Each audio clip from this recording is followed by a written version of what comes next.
Should the Bassmaster Elite Angler of the Year points be changed? Welcome back to the channel, welcome back to the vlog. If you're new, my name is Steve Chapman. Lots of fans were upset and disappointed by this year's Angler of the Year points and how it didn't go to what they thought was the best angler. This was only because Chris Johnston did not have any top 10 finishes. But Angler of the Year is about consistency. Some of the stats for Chris Johnston went as is. He had a 15th, a 33rd, a 21st, a 31st, a 15th, a 13th, 11th, 11th, and a 19th. That average finish is 18.77. His worst tournament was a 33rd. Trey McKinney, stats for 2025, went 89th, 8th, 3rd, 11th, 3rd, 29th, 6th, 1st, and 27th. His average finish was 19.66. His worst finish was 89th place. Jay Shakurat's stats were 2nd, 30th, 15th, 5th, 9th, 25th, 50th, 56th, and 5th. His average finish was 21.88.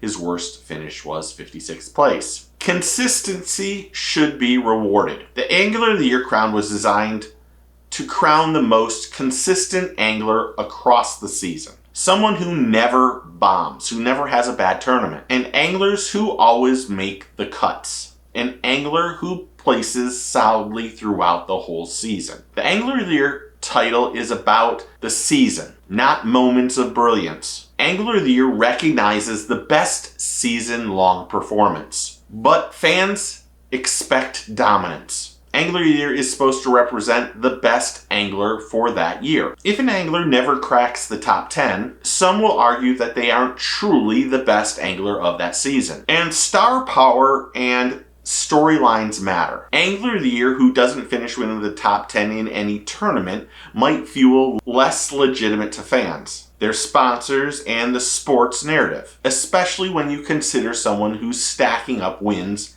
and top 5s. But the real question is Angler of the Year about consistency or about greatness? Because consistency equals respect, and greatness equals legacy. The best Angler of the Year seasons usually blend both steady high finishes and a signature moments of dominance. And really the verdict depends on the angler. And I'm going to read this.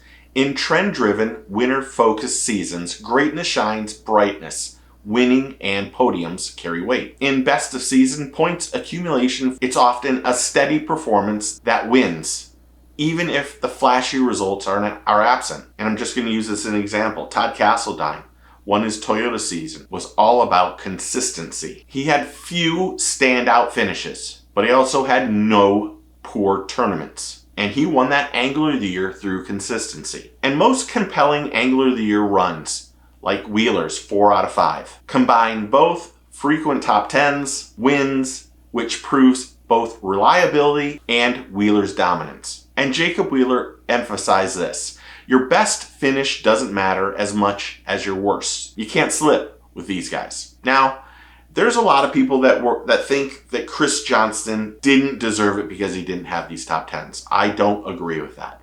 I think that Trey and Jay had absolutely fantastic seasons. But Chris was absolutely consistent from start to finish. No really bad tournaments. And that consistency shows how dominant he is as an Angler of the Year or back-to-back Angler of the Year. And while we might agree to disagree, I can understand you say Trey deserved it, blah, blah, blah. I respect that. Trey had that 89th place. That hurt him. In 2024, he had his weight removed in one tournament, and that hurt him. Trey will win Angler of the Year, but anglers like Chris Johnston and Jay Shakurat are going to make sure that you do not have a bad tournament, and if you do, you're going to pay for it in the points, because consistency is what matters.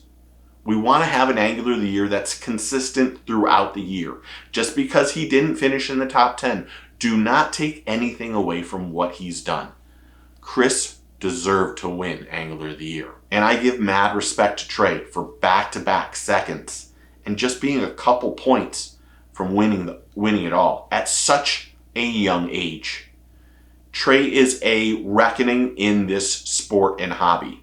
He will dominate or continue to dominate and still be one of the anglers that people fear in Angler of the Year. But what do you think? Do you think Chris deserved Angler of the Year? Do you think Trey should have gotten it, even with that 89th place?